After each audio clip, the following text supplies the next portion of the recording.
حدیث پاک میں اللہ اس کو فتنہ میں مبتلا کر دے گا، یعنی وہ بندہ ہمیشہ اپنی بیوی پر شک کرتا رہ جائے گا، ہمیشہ شک کرے گا۔ سعودیہ میں رہے گا، بیوی کو فون کیا، انگیج ہو گیا تھوڑی دیر کے لیے، اب وہاں شک پیدا ہو میری بیوی دوسرے سے بات کرتی رہی، اسی لیے انگیج تھا، اب وہاں صاحب دماغ خراب، وہاں پہ حولہ قولی،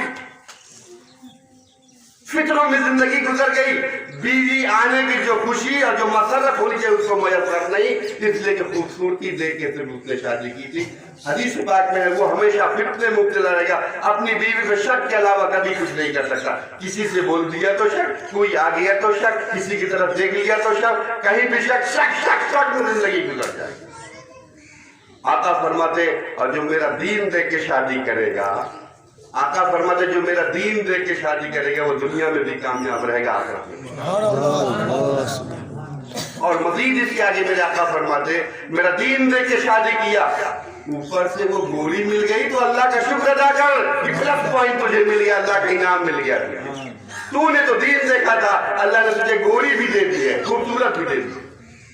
آقا فرماتے اگر اس پہ سے وہ مالدار بھی مل جائے، کچھ لے کر کے بھی آ جائے تو اور اللہ کا شکر اگر اس ڈبل پلس تیرے لیے ہو گیا کہ تو نے دین دے کے شادی کیا تھا، اللہ نے گوری بھی دے دی، اللہ نے مالدار بھی دے دی، یہ اللہ کا انعام سے تجھے مل گیا۔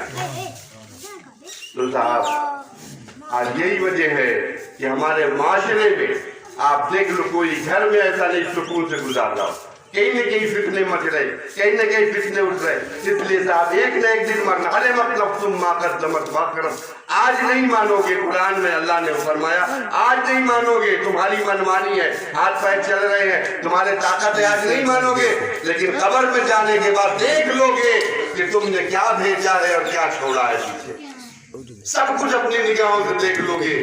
ایک بزرگ سے کسی نے پوچھا، میت کے سامنے، قبر کے سامنے کھڑے، بزرگ نے پوچھا کہ یہ بتا کہ اگر اس میت کو اللہ زندہ کر دے تو یہ میت زندہ ہو کے کیا کرے گی؟ اس شخص نے کہا حضور یہ زندہ ہونے کے بعد مسجد سے نکلے گی کہ نہیں؟ یہ اگر زندہ ہو جائے تو مسجد سے نہیں نکلے گا، بس سجدے میں گزار دے گا، اپنی سارا مالدار خیرات کر دے گا، ساری دولت اللہ کی راہ میں لٹا دے گا، اتنا بھینکر انجام دے کے جو واپس ہوگا پھر اللہ کی نافرمانی نہیں کرے گا۔ بزرگ فرماتے اب یہ تو واپس نہیں آئے گا لیکن یہ کام تو کر ڈال، یہ تو واپس نہیں آئے گا لیکن جو کہہ رہا ہے نا یہ آنے کے بعد یہ کرے گا وہ تو کر کے دکھا دے، اس لیے کہ تجھے بھی یہیں جانا ہے، تجھے بھی قبر کی منزل پہ پہنچنا ہے، اور پھر وہاں علمت نفس ما قدمت واخرت، جو ہم نے بھیجا ہے ہر نفس یہ جان لے گی کہ ہم نے کیا بھیجا ہے اور کیا چھوڑ کے آئے ہیں۔ اس لیے میرا یہ دنیا سے جانا ہے، دنیا کو چھوڑنا ہے، دنیا کو خیر آباد کہنا ہے۔ بندہ مومن کے لیے اس دنیا سے جانا بھی اللہ کی نعمت ہے، اور جو بندہ گنہگار کے لیے دنیا میں بھی رحمت ہے اور قبر میں بھی رحمت ہے، میدان محشر میں بھی رحمت ہے۔ اس لیے میرے عزیز ہم مرحومہ کے دعاؤں کے ساتھ اس محفل میں اپنے لیے بھی سوچ کر کے جائیں، صرف ان کو دعا کر کے تو جائیں گے، یہ تو ہمارے آنے کا مقصد ہے، لیکن اپنے لیے سوچ کے جائیں گے ایک نہ ایک دن یہی منزل ہماری ہوگی، یہی تکلیف لوگ بیٹھے ہوں گے ہمارے لیے دعا کر رہے ہوں گے، اس وقت اتنی محتاجی نہ ہو کہ ایک ایک دعا کے لیے ہم محتاج ہوں، بلکہ اللہ کی طرف سے ہم کچھ ایسا کام کر کے جائیں کہ اللہ کی رحمت کے فرشتے ہمیں آغوش رحمت میں لے کر کے خیر آباد کہیں، اور ہمارے لیے ہماری نیکیوں کا گہوارہ بنا دے، نیکیوں کے گھر میں ہمیں داخل کریں۔ اللہ تبارک تعالیٰ